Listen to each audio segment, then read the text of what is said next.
Hello everyone. Today we are going to read the chapter Studying the Past. Have you ever wondered how people lived in the past? What did they eat? What kind of clothes did they wear? What kind of houses did they live in? What games did the children play and what kind of schools did they attend? The study of history helps us to find the answers to all these questions. History is the study of the past. Look closely at the word history. Does it contain another word? Yes, it does. The word story is hidden in it. So, history is the story of people who lived in the earlier times. Why study history? History is made up of events that occurred in the past. Sitting in a history period, many of you must have often wondered why study history. History teaches us about the past. But why study about the past? The study of the past is important to understand the present. Since history is a continuous story of one event leading to another, the present cannot be understood without understanding the past. To know and fully understand the world we live in, we have to be aware of its past. Discuss how does the past help us in understanding the present. Time frame in history. History is generally divided into three time periods: prehistory, proto history, and history. Prehistory. The prehistoric period is the time when writing had not been invented. Hence, there are no written records of this period. Our knowledge of prehistory is based entirely on archaeology. To understand prehistory, archaeologists dig deep into the ground and dig out the remains of the past. These physical remains, such as pots, jewelry, tools, coins, bones, etc., help them to know about the past. Imagine you are living at a time when there is no written or spoken language. How will you express your ideas to your friends? Try enacting a play or skit in class. Proto History. The protohistoric period is the time for which we have written records. However, they are very few and still cannot be read, so archaeological sources are the main source of information of this period also. An example of this period is the Indus Valley civilization. History. The time period after the invention of writing is known as history. We have written records from this period. Early writing was done on rocks, pillars, copper plates, clay tablets, palm leaves, and on the barks of birch trees. Over the years, many of these evidences have been destroyed. The ones that remain, however, are a rich source of information. Dates in history. Dates in history are expressed in BC and AD. Nowadays, most historians use BCE instead of BC and CE instead of AD. BCE stands for Before the Common Era and CE stands for Common Era. The years expressed in BCE are counted backwards. For example, 100 BCE comes before 99 BCE. The years expressed in CE are counted forwards. For example, 99 CE comes before 100 CE.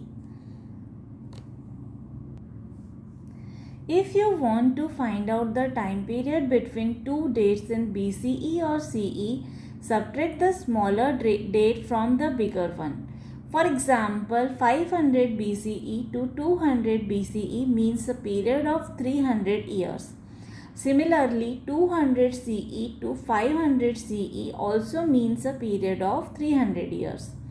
To calculate the time period between two dates, when one date is in BCE and the other is in CE, add the two dates. For example, 500 BCE to 200 CE means a period of 700 years. Find out. The Kalinga war between Emperor Ashoka and the king of Kalinga was fought in 261 BCE. Calculate how many years ago was this war fought. The Geographical Framework. Geography has played an important role in the history of India. A large country like India has diverse geographical features. There are high mountains, hot deserts, fertile river valleys, and numerous rivers. The Himalaya mountains in the north act as a natural barrier between India and Central Asia. The passes in these mountains have acted as routes of contact since ancient times. People, soldiers, merchants, traders, travelers, scholars, and others have often crossed these passes and traveled from one place to another. They have brought new ideas, customs, and habits that have made our culture richer. Think and answer. Why did people travel from one place to another in ancient times? The Indus and the Ganga plains are very fertile regions. So is the valley of river Narmada. These river valleys were areas where people settled first. This was because the river provided sufficient water for all their needs. The land near the river was very fertile. People could grow crops easily.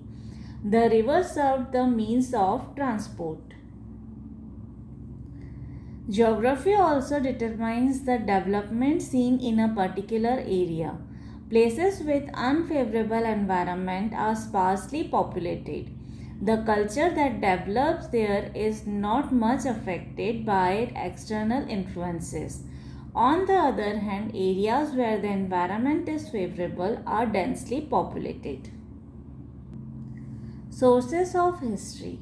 How do we find about something that took place thousands of years ago? We learn about it from the remains which people of that time have left behind.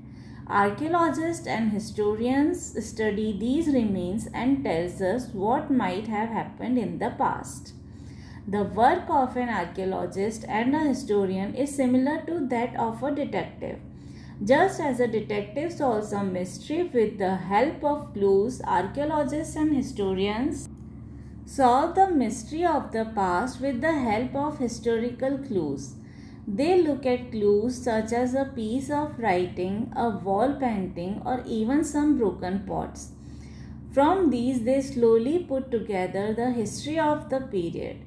These clues are the sources of history. These sources can be divided into two types, archaeological and literary. To do. Your father is taking you to meet his friend who is an archaeologist. Prepare a set of questions that you would like to ask him. Archaeological sources. Archaeological sources are direct evidences. They cannot be changed or altered by human beings. They are of four types: inscriptions, monuments, artifacts, and coins. Inscriptions. Written records engraved on rocks, cave walls, metal pillars, walls of temples and palaces, and on clay and copper tablets are called inscriptions. Very often, kings got the important events in their reign and their achievement inscribed so that people could read them. Emperor Ashoka of the Mauryan dynasty put up a large number of inscriptions in different parts of his empire. We know so much about him largely through these inscriptions. Monuments. Buildings of historical importance are called monuments. They tell us about the period in which they were built. They inform us about the social life, religious beliefs, the culture, and the knowledge of science of the people of the period in which the monuments were built. Temples, forts, palaces, stupas, and monasteries make the past come alive. Artifacts. The objects that humans made in the past, pottery, tools, ornaments, metal objects, jewelry, and weapons are called artifacts. They are found by the archaeologists in the course of excavations. They give us vital clues to the past. Coins. Coins are an extremely valuable source of information. They tell us about the reigning periods of kings, the economy of the kingdom, the extent of a king's empire, and about trade with other regions. Coins also throw light on the art and religion of earlier times. Literary sources. Handwritten records of the past in the form of books are called manuscripts. These were usually written on palm leaves and the barks of birch trees. Due to their fragile nature, many manuscripts have been destroyed. Those that have survived have helped us to know more about the past. Literary sources may be divided into two types, religious and secular. Religious literature. Writings which deal with religion are called religious literature. Many books are based on religious themes. The Vedas, the Ramayana and Mahabharata, the Gita and the Puranas are important sources of information on ancient India. Secular literature. Writings which are not religious are called secular literature. These include stories, poems, plays, biographies of kings, accounts of foreign travelers, and books on politics and science. The Arthashastra by Kautilya, the Indica by Megasthenes, the plays and poems of Kalidasa, the accounts of Fahian and Yinsang, and the Sangam literature are some examples of secular literature written during the ancient period. So this was our chapter 1, Study the Past. If you have any doubt or query, you can ask me in the comment box below, and you can find the links to other topics in the description box below. Thank you everyone.